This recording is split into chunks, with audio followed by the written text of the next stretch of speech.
नमस्कार, मैं महावीर प्रसाद बीकानेर अपडेट पर और आज हम पहुंचे हैं नागौर जिले की मेड़ता विधानसभा में। लगातार पीछे हमने आपको नागौर विधानसभा की नागौर, जायल, खीमसर और साथ ही आपको जोधपुर जिले की भोपालगढ़, बिलाड़ा विधानसभा के दावेदारों से आपकी मुलाकात करवाई। लगातार मेड़ता के सरपंचों से आपकी मुलाकात करवाई जा रही है और साथ ही जनता से भी आपको रूबरू करवाया जा रहा है। विधानसभा 2023 का चुनाव बिल्कुल नज़दीक है और आचार संहिता लगने में मात्र 10 से 15 दिन ही बचे हैं। कभी भी आचार संहिता लग सकती है और राज्य सरकार की बात करें तो जहां कांग्रेस बड़े-बड़े वादे कर और बड़ी-बड़ी योजनाएं लेकर सत्ता में फिर से वापस आना चाहती है, वहीं भारतीय जनता पार्टी भी फिर से सरकार में आना चाहते हैं। और बड़े-बड़े राजनेता जिस तरह से राहुल गांधी, मल्लिकार्जुन खड़गे, आज नरेंद्र मोदी राजस्थान में बड़े-बड़े चुनावी दौरे कर रहे हैं, तो चुनावी मिसात बीत चुकी है और आज हम पहुंचे हैं ग्राम पंचायत खाकड़की में और यहाँ से हमारे बीच में जो सरपंच बाबूलाल जी झांझड़ा हमारे बीच में है और इनके जो पिताजी हैं मोतीलाल जी झांझड़ा, अपने आप में एक बड़ा नाम। राजनीति नाथूराम जी मिर्धा जी के साथ भी रहे हैं और लंबे समय से राजनीति में भी रहे हैं और आज उनके बेटे बाबूलाल जी झांझड़ा हमारे साथ हैं। बाबूलाल जी, पहले तो आपका बहुत बहुत स्वागत। राम राम सा राम राम। बाबूलाल जी, राजनीति की बात करें, परिवार में राजनीति। हाँ, परिवार में मेरे पिताजी सरपंच थे, जिला परिषद से और मंडल सदस्य थे और कोऑपरेटिव वाइस चेयरमैन थे और खाकड़ की ग्राम सेवा सहकारी समिति के अध्यक्ष 30 सालों से रहे। बाबूलाल जी, लगातार राजनीति में रहे हो, हम्म, आपके पूरा परिवार राजनीति में रहा हम्म, है। प्रत्येक जो वोटर्स है उनकी नब्ज को टटोला है हाँ आपने। टंटोला। और आज अगर अपने बात करें ग्राम पंचायत आपकी हाँ, खाकड़ की, हाँ। तो आज की ग्राम पंचायत का रुख किस तरफ है? क्योंकि विधानसभा 2023 का चुनाव नज़दीक है। रुक पहले तो मैं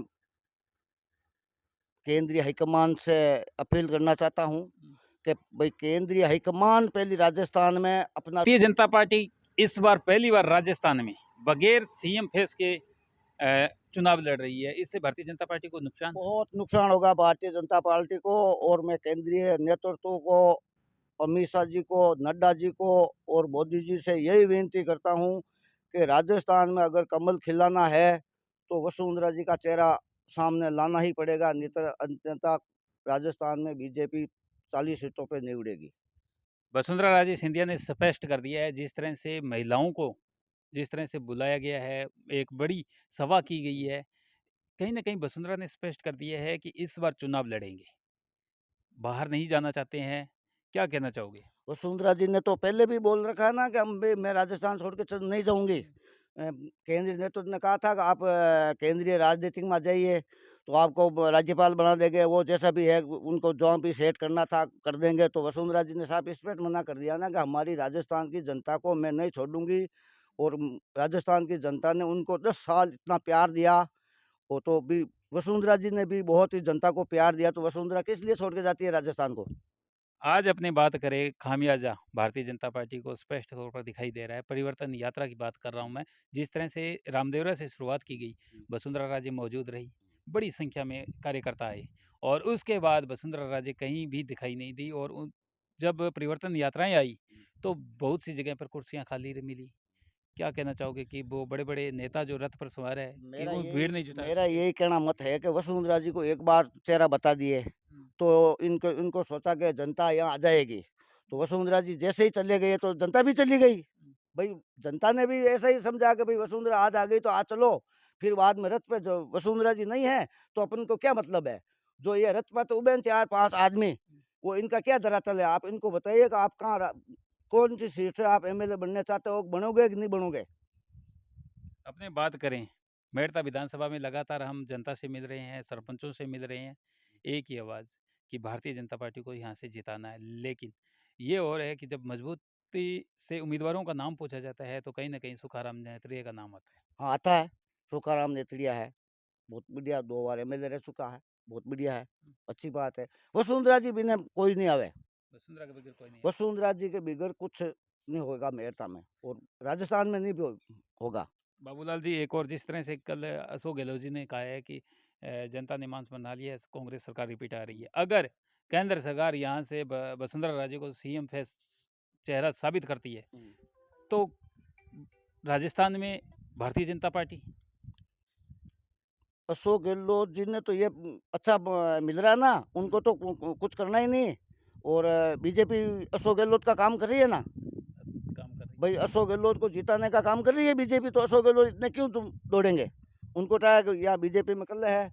वसुंधरा जी भी ने कोई राजस्थान में ऐसे का नेता ने कोई अंग्रेज को नहीं, चाहे मोदी हो चाहे एक मोदी जी के नाम पे जो ये वोट मांग रहे हैं ना, तो राजस्थान में विधानसभा चुनाव और लोकसभा चुनाव का मानस अलग अलग होता है।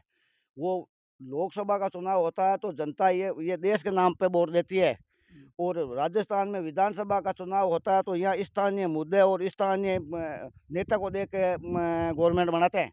आपने बात करें यहाँ से मेड़ता से मौजूदा विधायक आरएलपी से आते हैं।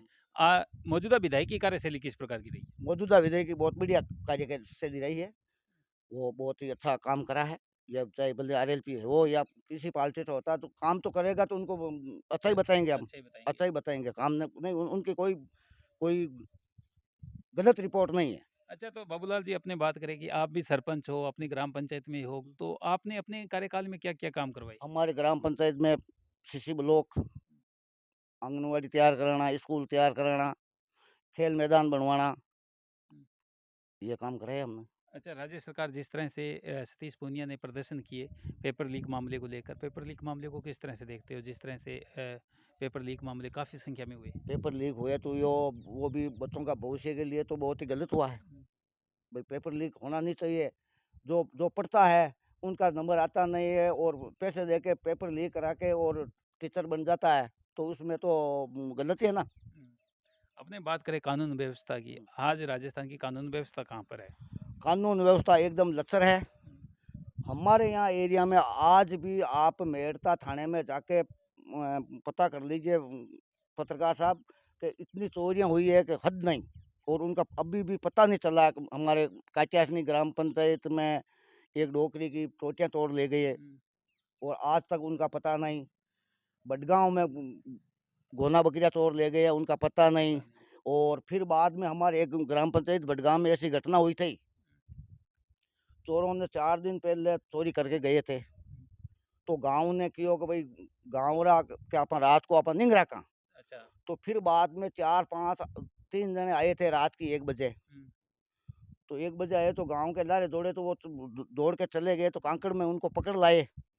पकड़ लाने के बाद में वो गाँव भाई जनता है भेड़ी हो जाती है, तो कोई धक्का-मुक्की या कोई ठोक देता है। हुँ। चलो वहाँ पुलिस आई, हुँ। रात को उनको पकड़ ले गई। हुँ। तो पुलिस ने 151 में बंद करके और बंद कर सुबह दिया। फिर बाद में उनको फ्री कर दिए। हुँ। फ्री करने के बाद में उसने 2 दिनों के बाद में बोरुंदा के बावरी थे, तो उनको आके सरपंच बात एससी-एसटी का केस लगा दिया। ये कानून व्यवस्था है, ये कानून व्यवस्था है मेरठा की। अच्छा। चोरों ने सरपंच भाई गाँव में अभी कोई कुछ क्यों हो जाता है तो सरपंच तो वहाँ जाता है कि नहीं जाता है? जाता है सरपंच। तो सरपंच गया वहाँ गाँव के भेड़े हुए थे, उनको हुँ। ठोका कोई मान लो भाई जनता है भाई 100-200 आदमी भेड़ा है जाए तो कोई ठोका नहीं कर देवे। हुँ। तो भी मैं उनको सरपंच ने भाई दाबा के भाई चलो भाई पुलिस को बुला के आप हम पुलिस में सुरपत कर दें। यानी कहीं न कहीं निष्पक्ष जाँच भी होनी चाहिए। हाँ, निष्पक्ष जाँच होनी चाहिए। हमें डिप्टी साहब ने बोला कि ये ऐसा तो होता ही नहीं है, आपको तो 4 नाम बताने पड़ेंगे। तो हुँ। सरपंच ने बोला मैं 4 नाम क्यों बताऊँ, मैं खुद ही हूँ पचे। अच्छा। ऐसा ऐसे कानून व्यवस्था है, उनकी जाँच नहीं हो रही है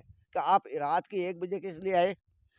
आए तो आपने जनता ने पूछा कि आप कहाँ जाओ, कहाँ के हो? तो आपने संतुष्ट जवाब ही नहीं दिया, तो आप तो चोर समझेंगे ना हम। यानी कि कानून व्यवस्था बिल्कुल निल है। कानून व्यवस्था बिल्कुल नील है। अच्छा, तो सरपंच साहब एक और बड़ी बात है, जिस तरह से कांग्रेस के सचिन पायलट चुप्पी साधे बैठे हैं और वसुंधरा राजे तो अभी खामोश ही है। जब टिकटों का वितरण का दौर रहेगा, टिकटें मिलने लगेगी, तो हुँ। उसके बाद क्या बड़ा उलट-फेर होने की संभावना है? बहुत ज़्यादा उलट-फेर होगा, बहुत ज़्यादा, आप कयास ही नहीं लगा सकते हो। किधर का नेता इधर, इधर का नेता इधर, इधर का आप सोच ही नहीं सकते हो कि क्या हो गया ये यानी कि राजस्थान में। यानी कि ये तय है कि इस बार जो सत्ता आएगी वो स्पष्ट बहुमत से तो नहीं आएगी। स्पेस बहुमत से तो बीजेपी को लानी है, तो वसुंधरा जी को आज भी मोदी जी की रैली है 25 तारीख को, हुँ। तो आप घोषणा कर दीजिए और वसुंधरा जी को फ्री हिट दे दीजिए आप, तो आपको राजस्थान में कमल के फूल के अलावा कुछ दिखेगा ही नहीं। यानी कि आज मोदी जी आ रहे हैं, मोदी जी भाषण भी करेंगे और भाषण में वो स्पष्ट भी कर जाएँगे कि आने वाले दिनों में क्या होने वाला है। तो इस पेश कर देगा तो कल भी पता पड़ जाएगा, 28 तारीख को अपना आप जनता बोल जाएगी, आप वापस मीडिया फिरिए तो आपको पता चल जाएगा कैसा माहौल है राजस्थान में, क्या हो गया एक एक रात में, क्या हो गया राजस्थान में। अच्छा ये तो राजस्थान है, एक एक रात में उलट फेर कर देता है राजस्थान की राजनीतिक। अच्छा तो एक और बड़ा सवाल है कि महिला आरक्षण 33% दिया गया है, एक बड़ा निर्णय, लेकिन ओबीसी महिलाएँ कहीं न कहीं वंचित। भाई ओबीसी आरक्षण जो को महिला को 33% आरक्षण दिया है, तो भाई एससी एसटी को ही दिया आपने। तो आप ओबीसी को भी उनकी कैटेगरी से हिसाब से भाई कितना परसेंट होता है, तो उनको भी ओबीसी को भी आरक्षण देना बहुत जरूरी है। भाई आरक्षण है ना ओबीसी के पास, भाई ओबीसी है किस लिए, भाई आपने आरक्षण दिया हुआ ना ओबीसी में, तो आप हर चीज में भाई इनमें भी कोटा डालो सही है। ओबीसी में। जितना एससी एसटी का बनता है तो इतना ओबीसी का बनता है। तो सरपंच साहब एक अभी सोशल मीडिया में छाया हुआ है, एक नया मुद्दा छाया हुआ है कि राज्य को 2 भागों में विभाजन किया जाए, मरू प्रदेश। तो मरू प्रदेश के बारे में आप क्या कहना ये चाहोगे? हाल कोई कयास की बातें हैं, ये तो कोई ये जो जुमलाबाजी है, ये अशोक गहलोत की, हाल कुछ ऐसा होने वाला नहीं है। नहीं है। तो अंत में विधानसभा की जनता को क्या कहना चाहोगे मेड़ता? मैं मेरता क्या मेड़ता विधानसभा की जनता को क्या कहना चाहोगे क्योंकि चुनाव नज़दीक है? चुनाव नजदीक है, मेरता की जनता यही चाहती है, और यही मैं कहना चाहता हूँ कि भाई वसुंधरा जी भी ने मेरता कहीं राजस्थान में सीटें नहीं आएगी। तो ये थे यहाँ से सरपंच बाबूलाल जी झांझड़ा। इन्होंने कहा है कि केंद्र सरकार तय करे कि राजस्थान का सीएम वसुंधरा राजे सिंधिया ही हो, क्योंकि वसुंधरा राजे सिंधिया अगर सीएम बनते हैं तो सरकार निश्चित रूप से भारतीय जनता पार्टी की आएगी, अन्यथा बहुत बड़ा नुकसान भारतीय जनता पार्टी को झेलना मैं तो पड़ेगा। पुनः पुनः मोदी जी केंद्रीय नेतृत्व को हाथ जोड़ कर विनती करता हूं कि आपको राजस्थान में कमल खिलाना है तो वसुंधरा जी का चेहरा सामने लाना ही पड़ेगा। नितर कर्नाटक वाली होगी बात, नाटक हो जाएगा। नाटक हो जाएगा, कर्नाटक वाला नाटक हो जाएगा। आपका छत्तीसगढ़ जा रहा है, आपका मध्य मध्य प्रदेश प्रदेश। जा रहा है, और राजस्थान को बचाना है तो वसुंधरा जी को आगे कर दीजिए, नहीं तो आप कुछ नहीं हो, आपको फिर बाद में पता चल जाएगा। नहीं ये एक बड़ा ये एक इसको सेमीफाइनल देखा जाए, क्योंकि लोकसभा का चुनाव हाँ, नज़दीक है। सेमीफाइनल है, सेमीफाइनल सेमीफाइनल। अगर इस सेमीफाइनल में अगर भारतीय जनता पार्टी कहीं न कहीं अगर पीछे जाती है तो पीछे एक बड़ा जाती है, नुकसान होगा। बहुत ज़्यादा नुकसान होगा, क्योंकि पाँचों लोकसभा में जनता है, हुँ, सीटें आधी-आधी कर देवे। हुँ, भाई कांग्रेस भी एड़ा कहीं भाई कांग्रेस की भी सीटें आ सकती है ना। सही है। भाई पहले के तो 2 साल या 25-25 दे रहे हैं राजस्थान, तो अब की या कोई ज़रूरी नहीं है। तो ये थे सरपंच साहब, इन्होंने स्पष्ट कह दिया है कि वसुंधरा राजे के बिना राजस्थान सुन्ना है। ये तो आने वाला वक्त बताएगा कि आला कमान किसे अपना सीएम बनाते हैं और किसे यहाँ से दावेदारी जताते हैं। और तब तक देखते रहिए बीकानेर अपडेट में महावीर प्रसाद।